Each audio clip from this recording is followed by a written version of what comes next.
Tuhan bagi setiap jalan-jalan kami.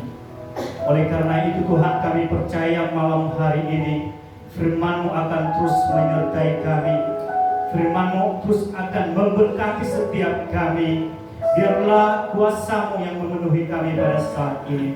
Kami bersyukur Tuhan untuk setiap waktu yang Kau berikan kepada kami, di mana pada malam hari ini kami kembali lagi Engkau izinkan untuk bisa melayani Tuhan, untuk bisa beribadah kepada Tuhan melalui KKR yang hari ke-8 pada saat ini. Kami percaya kuasa Tuhan akan terus bagi kami. Roh Kudus terus akan menyertai setiap kami, baik setiap kami yang melayani di tempat ini dan juga jemaat Tuhan dan saudara-saudara kami yang mengikuti secara online. Kami percaya tidak ada yang mustahil Tuhan, tidak ada yang bisa membatasi kuasa-Mu maupun jalan kami Tuhan. Ketika firman-Mu disampaikan, maka kami percaya kuasa-Mu akan bekerja. Dan Engkau yang berdaulat bagi setiap kami pada saat ini, bagi setiap kami anak-anak-Mu yang melayani Engkau. Berkati hamba-Mu yang penuh dengan kekurangan ini Tuhan. Biarlah Engkau yang akan berbicara melalui kami Tuhan Yesus, melalui hamba-Mu ini Tuhan. Engkau yang berbicara kepada kami. Kami percaya kuasa Roh Kudus-Mu yang akan diam di dalam kehidupan kami pada saat ini. Hanya di dalam nama Tuhan Yesus kami berdoa dan mengucap syukur. Haleluya. Amin. Shalom. Shalom. Salam jemaat Tuhan. Shalom. Saya percaya kita semua dalam keadaan sehat dan kita terus akan diberkati oleh Tuhan. Terlebih-lebih pada malam hari ini, waktu Tuhan begitu baik dalam kehidupan kita, sehingga kita sampai di hari yang ke-8, ya. KKR 10 malam yang kita akan jalani ini tinggal 2 hari lagi setelah ini. Nah, setiap kita jemaat Tuhan atau saudara-saudara yang kekasih yang selalu mengikuti KKR ini, apa yang kita dapatkan dari awal sampai hari ke-7 yang kemarin? Adakah firman Tuhan yang selalu kita ingat?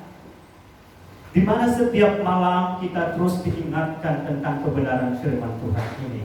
Ya, dari hari pertama kemarin sampai hari ke-7, ya, Bapak Gembala selalu mengingatkan kita agar kita tetap tidak melupa, agar kita tetap melaksanakannya dalam kehidupan kita. Sehingga firman Tuhan ini nanti pada hari terakhir, pada malam yang ke-10, kita percaya lawatan Tuhan akan terjadi dalam kehidupan kita. Amin. Oleh karena itu, mari pastikan dalam kehidupan saudara-saudara jemaat Tuhan, pastikan bahwa Tuhan akan melawat kehidupan keluarga, kehidupan pribadi kita kalau kita terus mengikutinya.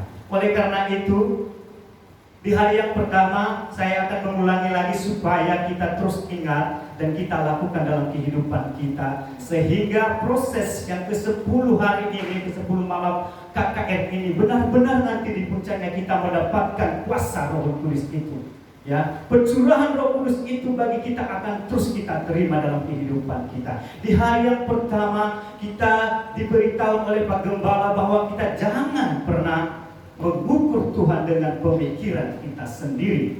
Di hari yang kedua kita diberikan firman Tuhan yang luar biasa bahwa kita harus percaya kepada Tuhan. Bukan hanya percaya, tetapi percaya secara penuh atas kuasa Tuhan di dalam kehidupan kita. Di hari yang ketiga, firman Tuhan menyampaikan kepada kita bahwa kita harus punya iman dan harus berdoa di hadapan Tuhan. Di hari yang keempat, bagaimana kita harus merespon setiap firman Tuhan dengan benar dan baik, dan kita harus taat. Di hari yang kelima, ya, ditekankan lagi kepada kita firman Tuhan bahwa kita harus percaya kepada Tuhan, tetapi harus kita punya tekad yang kuat di hadapan Tuhan.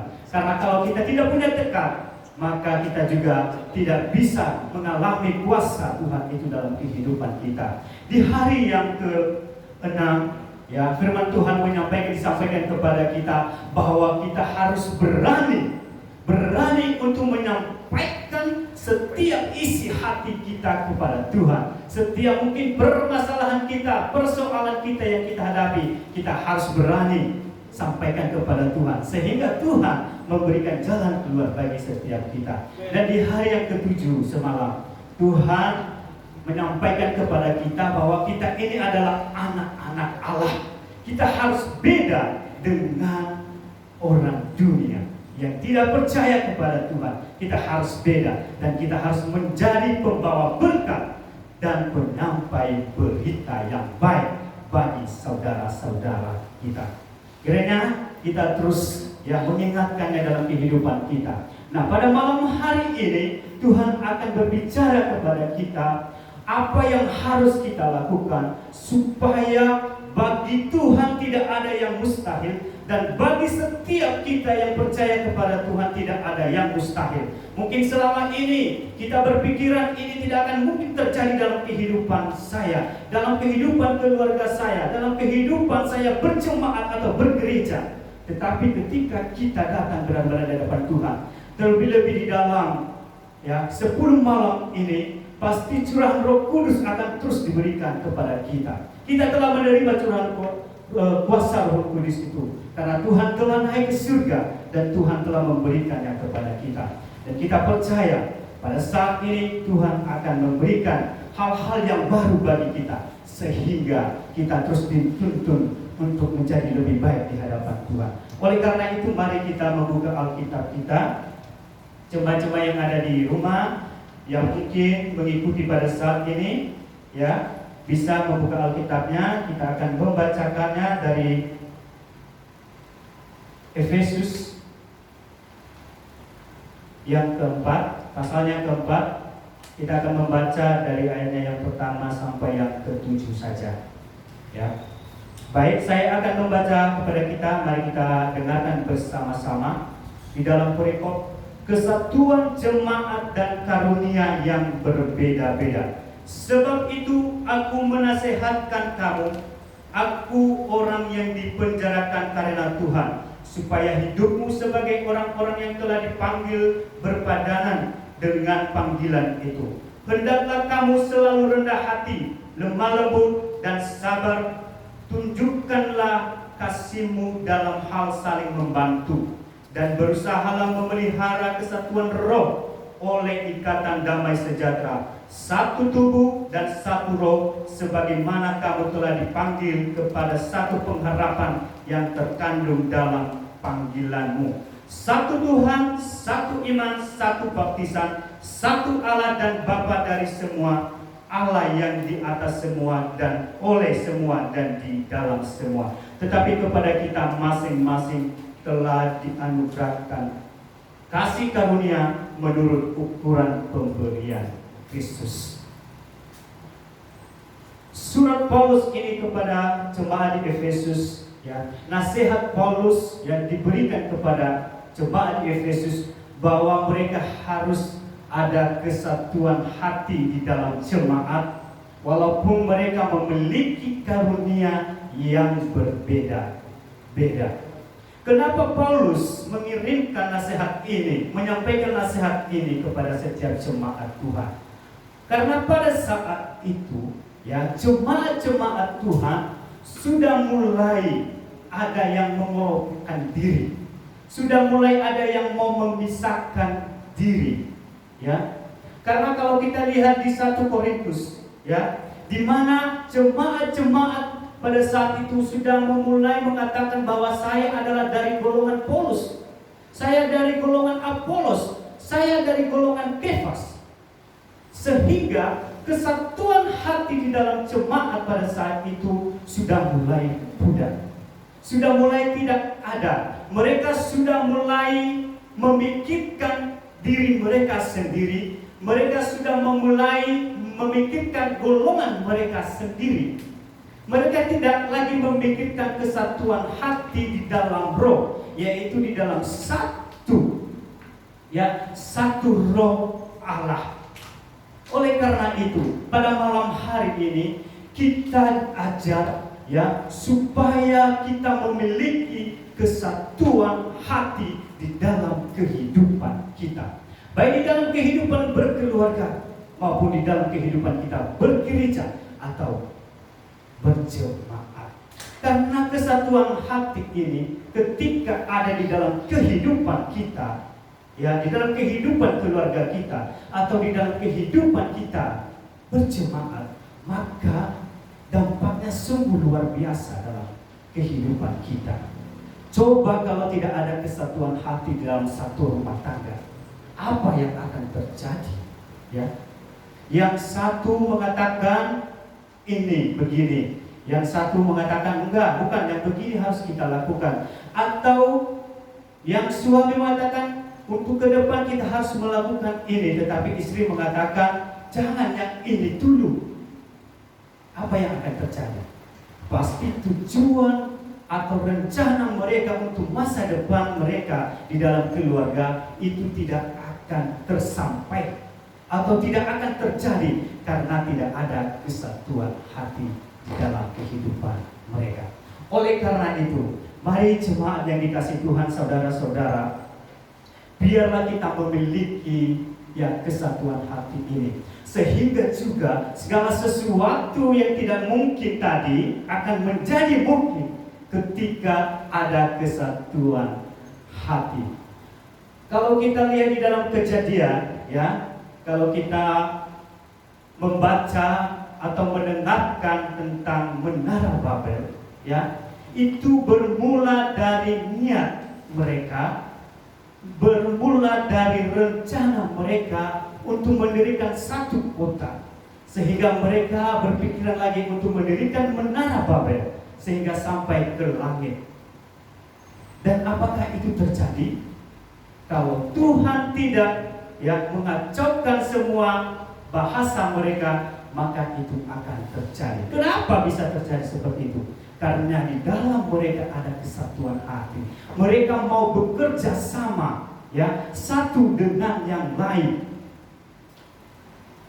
Ketika mereka telah bersepakat bahwa mereka akan mendirikan Menara Babel, maka tujuan mereka sama semuanya. Satu dengan yang lain berpegangan tangan, bersama-sama melakukannya. Bukan setelah mereka, ya, bersepakat untuk mendirikan Menara Babel itu, habis itu yang satu dia duduk-duduk tidur di rumah, habis itu yang satu dia yang bekerja saja, yang satunya dia lagi kemana jalan-jalan dulu. Itu tidak akan terjadi. Nah, itulah luar biasanya ketika ada kesatuan hati di dalam kehidupan kita, di dalam kehidupan keluarga kita, di dalam kehidupan setiap jemaat Tuhan. Dimanapun kita berjemaat, dimanapun kita melayani Tuhan, kita harus ada kesatuan hati. Sehingga ketika ada kesatuan hati di dalam kehidupan kita, di dalam kehidupan berjemaat kita, setiap visi misi gereja yang telah disampaikan oleh para hamba-hambanya, para gembala kita, itu akan terlaksana ketika kita semua bersatu hati untuk melakukannya. Visi misi gereja tidak akan bisa terlaksana terjadi kalau hanya yang bekerja adalah gembalanya. Oh iya, itu kan visi misi Pak Gembala, ya biar dia melakukannya. Apakah itu satu gereja atau satu jemaat? Karena yang dia sampaikan itu bukan untuk pribadinya sendiri, tetapi untuk semua jemaat Tuhan, untuk satu gereja yang dibawahinya. Oleh karena itu, kita setiap jemaat Tuhan, apa yang telah disampaikan kepada kita, apa yang telah diputuskan oleh setiap para hamba Tuhan, para majelis, kita harus mendukungnya secara penuh, secara utuh, sehingga semuanya bisa terjadi apa yang telah direncanakan oleh para hamba-hamba Tuhan ini, oleh para gembala-gembala kita ini. Mereka memikirkan itu tidak gampang untuk menyampaikan satu visi misi satu gereja, tidak gampang. Mereka pasti berdoa di hadapan Tuhan. Kalau kita tidak mendukung, sia-sialah pekerjaan mereka. Oleh karena itu, mari kita berpegangan tangan. Mari kita bersama-sama bersatu hati untuk melakukannya. Karena kalau kita tidak melakukannya secara bersama-sama, maka semua apapun yang direncanakan itu akan buyar, tidak akan terjadi. Ya. Mungkin di dalam satu mengambil keputusan ketika kita mengadakan satu rapat atau keputusan untuk pengembangan satu jemaat atau gereja atau satu program untuk masa depan gereja, pasti akan ada ya pemikiran-pemikiran yang tidak sama. Ada sesuatu pemikiran yang kita sampaikan, ya, tidak semua sama karena kita berbeda-beda satu dengan yang lain. Kita tidak sama, makanya dibutuhkan kesatuan hati karena kita ini adalah orang yang berbeda-beda. Berbeda pemikiran, berbeda budaya, berbeda kasta, berbeda pendidikan. Maka harus diperlukan yang namanya kesatuan hati. Mungkin pada saat itu ketika satu rapat diputuskan, mungkin pada saat itu 1-2 orang tidak sesuai dengan apa yang dia sampaikan. Tetapi itu sudah menjadi keputusan di dalam rapat majelis atau di dalam keputusan para hamba Tuhan. Maka kita harus menerimanya dengan penuh di hadapan Tuhan. Jangan sampai kita di depan para hamba Tuhan, di depan gembala kita mengatakan, baik Pak, kita akan mengikuti setiap apa yang telah diputuskan. Tetapi setelah itu di luar kita omongin, kok begini sih keputusannya, kok begini sih yang disampaikannya, kan maunya saya begini. Nah, itu tidak akan terjadi.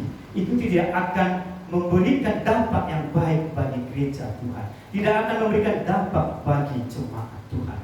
Oleh karena itu, mari kita menjadi jemaat yang punya kontribusi di dalam satu gereja. Di mana engkau beribadah, di mana engkau melayani, maka disitulah kamu harus memberikan kontribusi yang baik untuk gerejamu sendiri. Tidak banyak pada saat ini banyak anak-anak Tuhan ya keliling ke sana kemari. Ya, keliling ke sana kemari mencari yang sesuai dengan pemikirannya. Ya, minggu kemarin kalau nggak salah ya Pak Gembala mengatakan itu bahwa setiap ada jemaat Tuhan keliling gereja melihat di mana yang sesuai dengan yang dia pikirkan. Sehingga dia pengalamannya sudah banyak untuk ke gereja-gereja, ya, pengalamannya sudah banyak, asam garam sudah banyak dia makan di gereja-gereja ke gereja-gereja, ya, karena dia mau melihat itu. Dan itu tidak akan terjadi sesuai dengan yang kita pikirkan, apa yang kita inginkan. Karena di dalam satu jemaat pasti pemikirannya berbeda-beda. Kita harus mengikuti apa yang telah disampaikan kepada kita oleh para hamba-hamba Tuhan. Kita harus mengikutinya. Mungkin pada saat itu kita tidak sesuai dengan pemikiran kita, tetapi setelah diputuskan, maka harus kita melaksanakannya bersama-sama. Karena banyak sekarang ketika ada keputusan rapat yang dilakukan oleh para majelis, oleh para hamba Tuhan, ada keputusan yang disampaikan oleh gembala, banyak habis itu jemaat, ya udah itulah keputusan dia, biarin saya jadi penonton saja, yang penting saya datang duduk pergi lagi, ya, tidak memiliki. Jangan kita menjadi jemaat seperti itu. Demikian juga di dalam keluarga kita harus satu hati, harus setujuan, sepaham, sehingga apapun yang kita rencanakan di dalam kehidupan kita bisa terjadi, bisa terwujudkan dengan kuasa daripada Roh Kudus yang telah dicurahkan bagi setiap kita. Sehingga bagi setiap jemaat Tuhan, bagi gereja Tuhan yang mungkin pada saat itu kita rasa ini apa yang telah kita programkan ini mungkin susah atau sulit atau mustahil kita lakukan, tetapi ketika kita satu hati di dalamnya, melakukannya dengan bersama-sama bergandengan tangan, maka itu akan bisa terwujud kita dalam kehidupan kita. Sehingga kita ya kita jemaat-jemaat Tuhan juga ada sesuatu yang bisa kita berikan kepada gereja kita di mana kita beribadah. Jangankan dulu seperti jemaat yang mula-mula, ketika mereka tercurah oleh kuasa Roh Kudus, mereka bersama-sama yang memecahkan roti. Mereka bergantian memecahkan roti di rumah masing-masing. Bahkan ada yang menjual harta miliknya untuk kepentingan mereka bersama. Ada kesatuan hati di situ. Ya. Bagaimana dengan kita jemaat-jemaat Tuhan pada saat ini? Sudahkah kita melakukan itu? Atau boro-boro kita mau menjual harta milik kita untuk diberikan kepada saudara-saudara kita, atau untuk kita berikan bagi gereja kita? Ya, justru kadang-kadang mungkin ada orang yang mau memberi ya untuk gereja Tuhan, mau memberi untuk pelayan Tuhan, atau mau memberi untuk hamba Tuhan, tapi kadang-kadang kita mungkin justru berkata kepada mereka, buat apa kamu buang-buang duit kasih di gereja? Nanti yang pakai siapa? Semoga kita tidak termasuk orang itu. Ya, setiap kita yang hadir pada malam hari ini dan jemaat Tuhan yang mengikuti ibadah ini, saya percaya pemikiran kita adalah pemikiran yang baik bagi perkembangan satu gereja di mana kita beribadah pada saat ini. Sehingga dampak daripada kesatuan hati ini, ketika kita terus bersatu hati, maka setiap rencana Tuhan dalam kehidupan kita akan bisa terlaksana. Ya, mungkin kita bisa melihat di Kejadian yang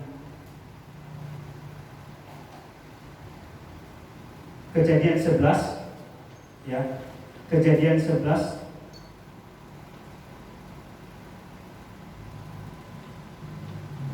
Kejadian yang 11. Saya akan baca kepada kita, ya. Di ayat yang keempatnya berkata, juga kata mereka, marilah kita dirikan bagi kita sebuah kota dengan sebuah menara yang puncaknya sampai ke langit, dan marilah kita cari nama supaya kita jangan berserak ke seluruh bumi. Lalu turunlah Tuhan untuk melihat kota dan menara yang didirikan oleh anak-anak manusia itu. Dan ia berfirman, mereka ini satu bangsa dengan satu bahasa untuk semuanya. Ini barulah permulaan usaha mereka. Mulai dari sekarang apapun juga yang mereka rencanakan, tidak ada yang tidak akan dapat terlaksana. Artinya Tuhan melihat ketika ada kesatuan hati bagi mereka, maka Dia melihat pasti akan terlaksana apa yang telah mereka rencanakan ini. Sayang sekali rencana mereka ini adalah rencana yang tidak benar di hadapan Tuhan. Apalagi kita anak-anak Tuhan pada saat ini. Bila kita merencanakan sesuatu, bila kita merencanakan sesuatu dengan kesatuan hati di dalam satu komunitas, di dalam satu keluarga, di dalam satu di mana kita bergereja, maka itu akan terjadi. Rencana-rencana yang telah direncanakan setiap kita, ketika kita melakukannya dengan satu hati, maka itu akan terjadi. Ya, seperti yang Tuhan katakan, itu pasti akan terjadi kalau Dia tidak mengacaukan bahasa mereka. Oleh karena itu, mari sekali lagi jemaat Tuhan, mari kita bergandengan tangan. Ya, malam hari ini mungkin kita fokus dengan situasi kita pada saat ini di dalam kehidupan kita berjemaat. Ya, mungkin kalau selama ini, ya, berapa hari ini kita fokus untuk diri kita sendiri, apa yang kita lakukan untuk diri kita sendiri, apa yang harus kita kerjakan untuk diri kita sendiri. Dan malam hari ini kita diajar oleh Tuhan apa yang mesti kita lakukan, ya, di dalam Satu gereja di mana kita beribadah atau di mana kita melayani. Sehingga kuasa Tuhan itu akan terjadi dalam kehidupan kita. Karena kuasa Tuhan sangat sungguh luar biasa dalam kehidupan kita. Apapun yang kita alami dalam kehidupan kita hari lepas hari, ketika kita terus menyerahkannya ke dalam tangan Tuhan, kita mengandalkan Tuhan untuk melakukannya, maka itu pasti akan terjadi. Bagaimana itu bisa terwujud kesatuan hati itu? Ya, oleh karena itu, mari kita harus punya kerendahan hati di hadapan Tuhan. Kita harus rendah hati, seperti di Efesus tadi yang disampaikan oleh Rasul Paulus kepada jemaat Efesus. Harus rendah hati. Ketika kita punya kerendahan hati, maka kita bisa menerima satu dengan yang lain. Kita bisa menerima perbedaan-perbedaan yang ada di dalam satu jemaat. Kita bisa menerima perbedaan pendapat antara satu dengan yang lain. Ketika kita punya kerendahan hati di hadapan Tuhan. Artinya kita tidak mengandalkan diri kita sendiri. Kita tidak boleh menepuk dada sendiri. Kalau tidak ada saya, ya, kalau saya tidak melakukan ini, tidak boleh.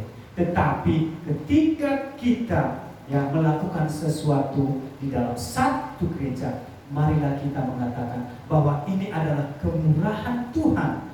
Ini adalah karena rencana Tuhan. Ini karena pelayanan kita bersama-sama. Bukan karena saya atau bukan karena dia, tetapi karena semua jemaat, semua para majelis, semua para hamba Tuhan menopang apa yang telah dijadikan visi dan misi kita di gereja oleh para gembala-gembala kita.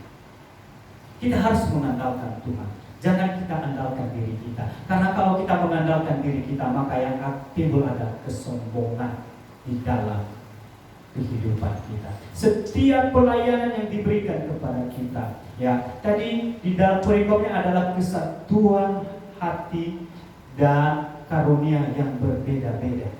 Ya, Tuhan memberikan karunia yang berbeda-beda kepada kita. Karena kita berbeda-beda, karena karunia yang kita miliki berbeda-beda, maka Tuhan menyampaikan kepada kita, biarlah kita bersatu hati, supaya karunia yang kita dapatkan itu bisa menjadi kemuliaan nama Tuhan saja,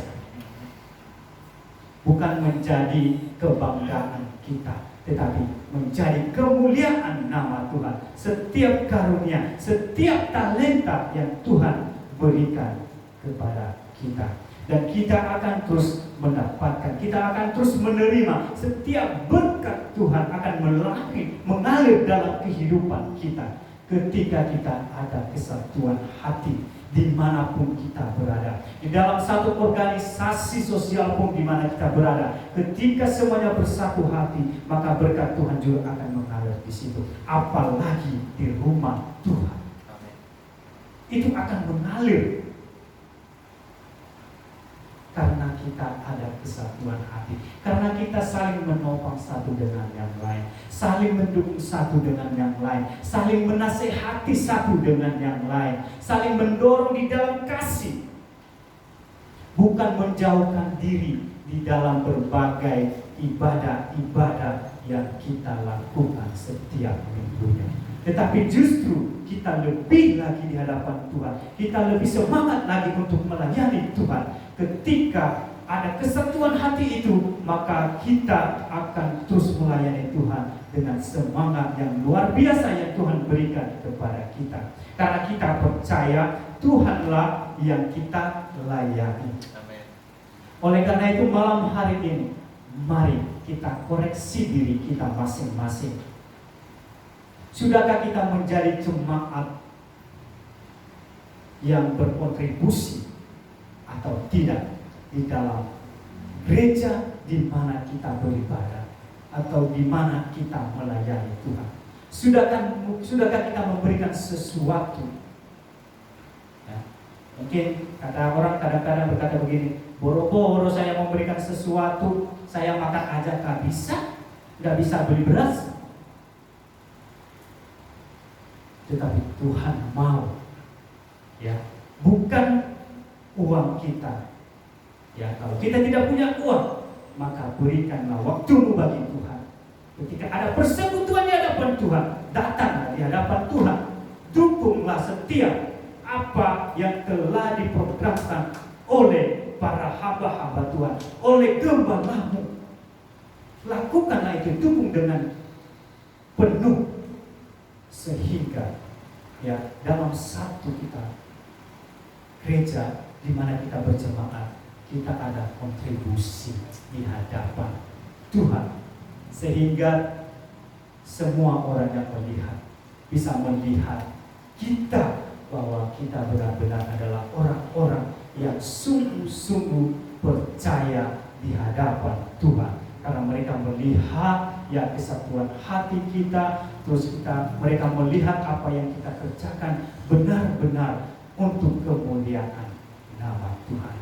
Malam hari ini satu hal yang Tuhan sampaikan kepada kita adalah kita harus ada kesatuan hati di dalam berjemaat atau di mana kita bergereja. Karena ketika kita ada kesatuan hati, maka segala sesuatu yang mustahil yang selama ini telah diprogramkan atau visi misi yang telah disampaikan oleh kepada kita, maka itu akan terlaksana, itu akan terjadi ketika semua jemaat Tuhan, majelis hamba Tuhan terus bersatu hati untuk melakukannya, bergandengan tangan untuk melakukannya untuk kemuliaan nama Tuhan saja. Sehingga bagi Tuhan tidak ada yang mustahil akan terjadi di dalam kehidupan kita. Percayalah, ketika engkau mengikuti KKR ini sampai akhir, maka lawatan Tuhan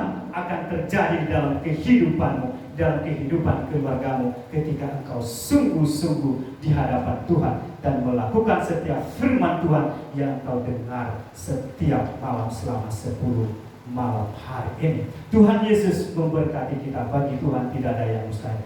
Bagi Tuhan tak ada yang mustahil. Bagi Tuhan tak ada yang tak mungkin. Mujizatnya disediakan bagiku, ku diangkat dan dipulihkannya. Bagi Tuhan, bagi Tuhan